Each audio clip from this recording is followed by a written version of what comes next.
Dans cette vidéo, on va parler du web et d'internet.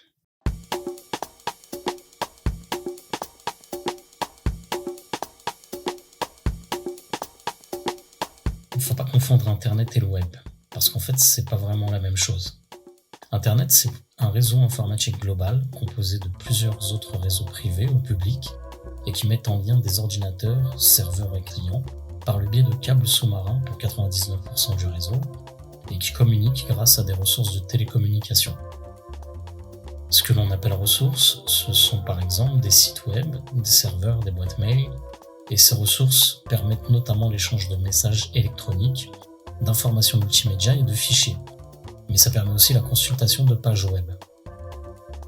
L'accès à Internet est possible à tout appareil ou client qui dispose d'une adresse IP, donc un ordinateur, un mobile par exemple, et cet accès à Internet, il est possible en utilisant un protocole spécifique. Par exemple, le protocole HTTP, vous savez, ce sont ces lettres que l'on trouve au début de la barre d'adresse, signifie Hypertext Transfer Protocol, ou protocole de transfert hypertexte en français, et donc ce protocole permet de visiter les sites web, mais il y a aussi le protocole HTTPS, qui est en fait la version sécurisée du protocole HTTP, et qui met en place une authentification et un chiffrement. Il y a aussi le protocole SMTP pour Simple Mail Transfer Protocol, ou protocole de transfert d'un mail simple en français, et qui est utilisé lui pour les messageries électroniques. Le web, ou World Wide Web comme on l'appelle, est quant à lui un réseau qui existe dans un plus grand réseau qui est Internet. Le web est en fait donc une des applications possibles d'Internet, mais comme il est accessible partout dans le monde, tout comme son parent Internet donc, eh bien on a tendance à les confondre tous les deux. Et en fait, c'est pas la même chose. Le web est en quelque sorte contenu par Internet. Pour accéder à un site ou une application web, il est nécessaire de passer par une URL pour Uniform Resource Locator, ou localisateur de ressources uniformes en français, et qui est l'adresse de l'endroit où on peut récupérer une ressource. Et c'est dans cette URL que se trouvera le lien ou hyperlien permettant d'accéder à un site web ou à un fichier en ligne par exemple.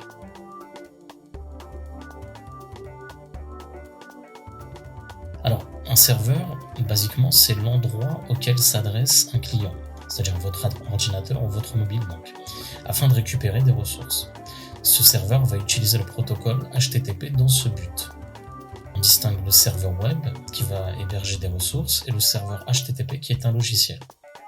Un client ou un client HTTP, c'est l'outil qui va permettre d'utiliser ces ressources mises à disposition par le serveur HTTP.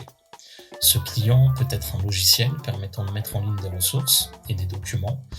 Vous avez par exemple un logiciel qui s'appelle FileZilla qui permet d'uploader des documents sur votre serveur web, ou tout simplement le navigateur que vous allez utiliser, donc Firefox, Chrome ou autre, et qui vous permet d'accéder à différents contenus en ligne.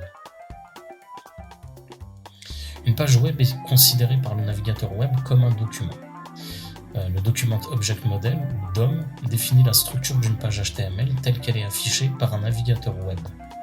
Vous aborderez sûrement cette notion de DOM, ou Document Object Model, lorsque vous étudierez le JavaScript par exemple, puisque ce langage de programmation permet de modifier le DOM justement.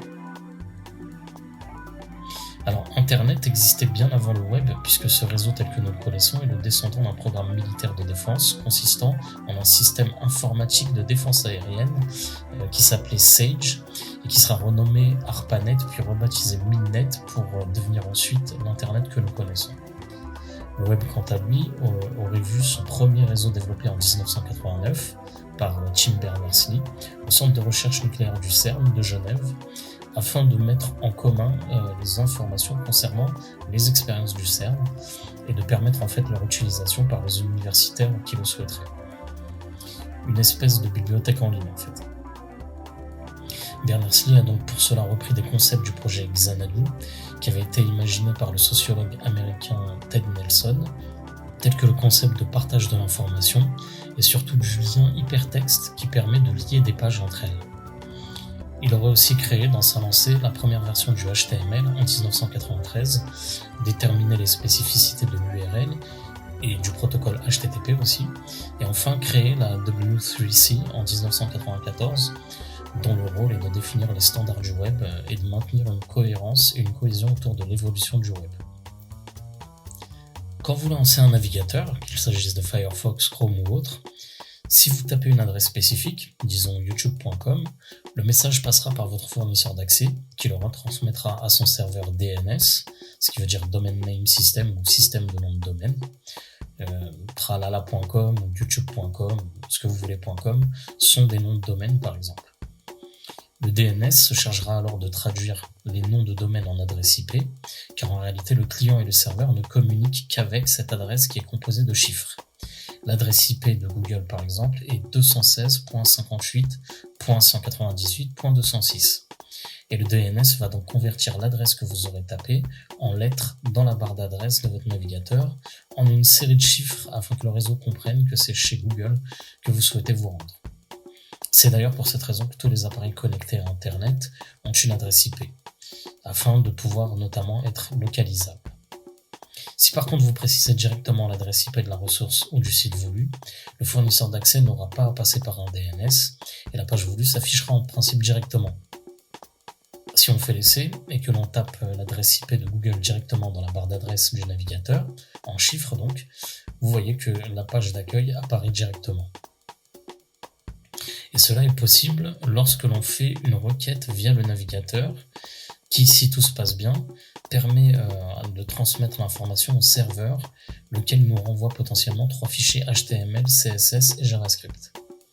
Bien que ces 3 technologies soient en principe nécessaires pour tout site qui se respecte, vous pouvez trouver des sites uniquement en HTML et CSS, voire en HTML tout court. Et là, vous comprenez pourquoi tout développeur ou intégrateur web se doit de connaître un minimum ces 3 langages avant de se lancer dans la création de sites.